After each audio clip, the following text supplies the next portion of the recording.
You may be surprised to know that it's unusual for me to be announced in my job. Because when you become a mayor, everyone knows your name, everyone tells you what to do and how to do it better, and then holds you accountable for getting it done.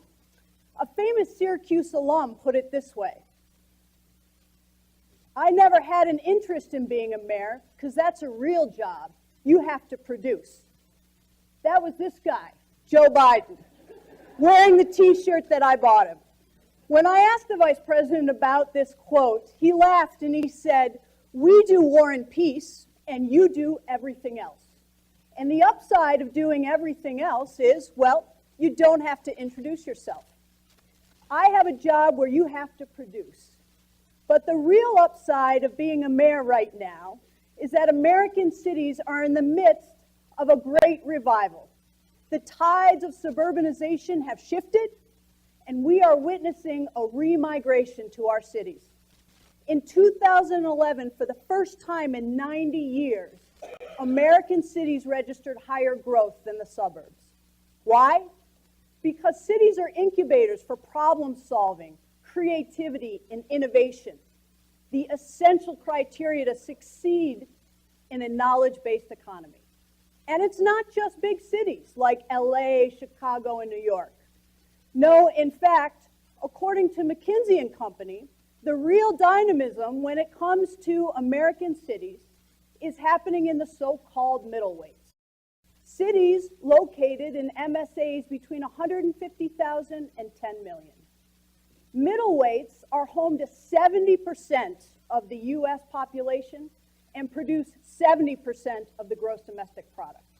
And that is huge economic clout. And that's us. That's Syracuse. We are middleweight. So it's very real to say that the success of the American economy is contingent on the success of a city like Syracuse. And what is it about cities, big or small, that accounts for this growth? Well, new data shows that when cities grow and as people come together, ideas populate. Positive outcomes grow exponentially, or in a TED Talk word, superlinearly. The theory being that density from networks drives ideas, information flows, opportunities, and ultimately all of that interaction drives productivity. As cities grow, our connections to each other grow by an exponential factor, and that is the root of productivity. Cities facilitate interactions, the exchange of ideas, and collaboration, which leads to innovation. And innovation is the fuel of the modern economy. Problem solving, creativity, innovation. Mayors are doing this because we can't afford not to. Because, as my friend Joe Biden said, mayors have to produce. So let me give you a couple of examples. In Boston, the mayor's office spearheaded the development of an app called Streamlined. Volunteers use the Street Bump mobile app to collect information, which is then, as they drive, which is then aggregated and sent back to the city. The data is used by the city to fix short-term problems and plan for long-term investment. Or Greenville, South Carolina, where city leaders were determined to clean up and turn around a boarded up and crime-ridden downtown. With a lot of planning and partnerships, the city decided to remove a functional bridge that blocked the waterfalls from the rest of the city. And in doing so, they opened up access to the waterfall, they created a world-acclaimed park, an elegant pedestrian bridge, and resulted in a bustling downtown. In Providence, Rhode Island, a city that is often compared to Syracuse, the city found that 2/3 of kindergartners were behind in recognizing basic language sounds and identifying letters. In response, Providence developed Providence Talks, an initiative that gives recorders to the city's poorest children. The tiny recorders records words that children hear. That information is analyzed and then used to provide feedback to the parents to help close the knowledge gap long before school starts. Right here in Syracuse, we're engaging in the same kind of innovation. Here too, like Providence, we recognized that too many of our children were being left behind. And we committed to a strategy to increase post-secondary readiness. The challenges associated with urban education require new thinking and innovation. Poverty, hunger, instability, these are the challenges that separate our children from academic success.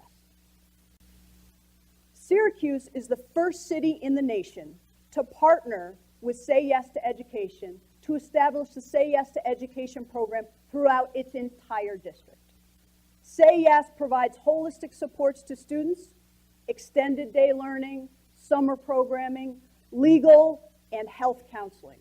And additionally, Say Yes allows city school graduates to attend Say Yes compact colleges tuition-free. Yes, tuition-free. That led this man to say, in Syracuse, you have declared that no child in Syracuse should miss out on a college education because they can't afford to pay for it. That was President Obama on August 22nd of last year. On another front, we determined to systematically address properties that have been abandoned in the city of Syracuse. Vacant and abandoned property is a scourge of every city across the country, and it is the biggest worry of every urban neighborhood. In Syracuse, we created the Greater Syracuse Land Bank to enable the city to aggressively foreclose on delinquent tax properties, transfer that property to the land bank, which then stabilizes it, markets it, and sells it to new owners and brings a new energy and dynamism to our neighborhoods. Look at cities and you see ideology trumps politics, policies looking towards the future, and a drive to solve problems, not create them. And as a result, we see the promise that this holds for all of us, for 70% of the American population producing 70% of the gross domestic product. Cities have overtaken the national government as engines of growth and innovation.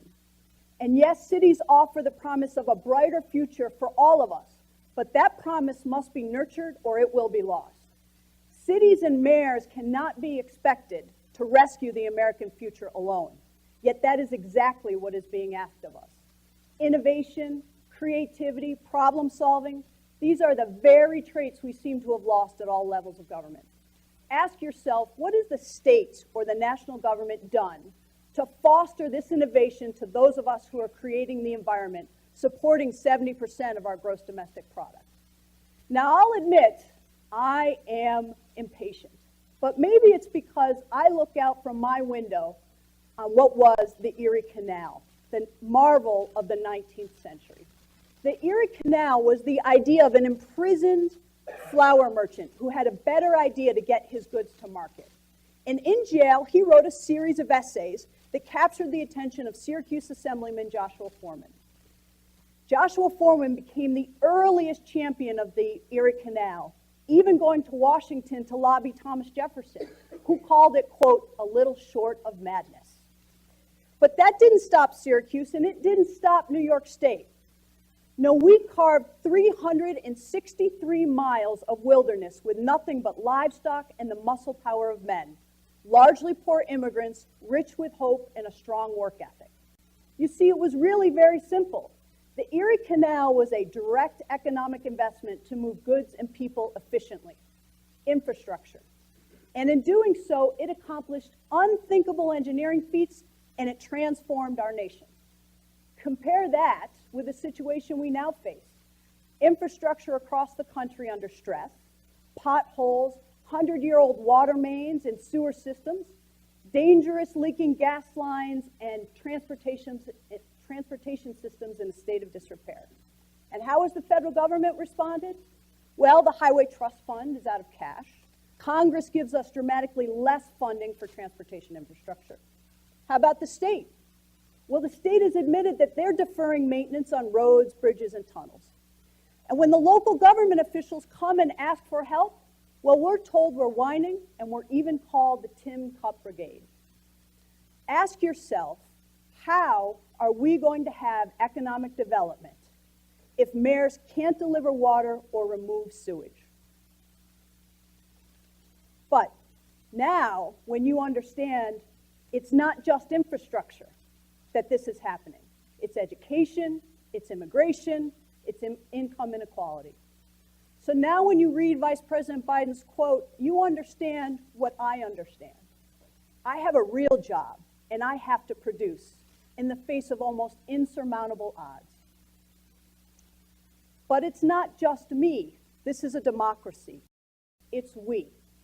And as the Founding Fathers said in the very first Federalist paper, democracy mandates that all of us establish good government through reflection and choice. Our history as a city and as a country is characterized by innovation, by perseverance, by progressivism. And that history gives us much to be proud of. But rather than looking back with nostalgia, instead we should use that history as a guide and modern data to make sure that we all have a brighter future. A future that requires that each of us demand that the cities be nurtured, not ignored. Thank you.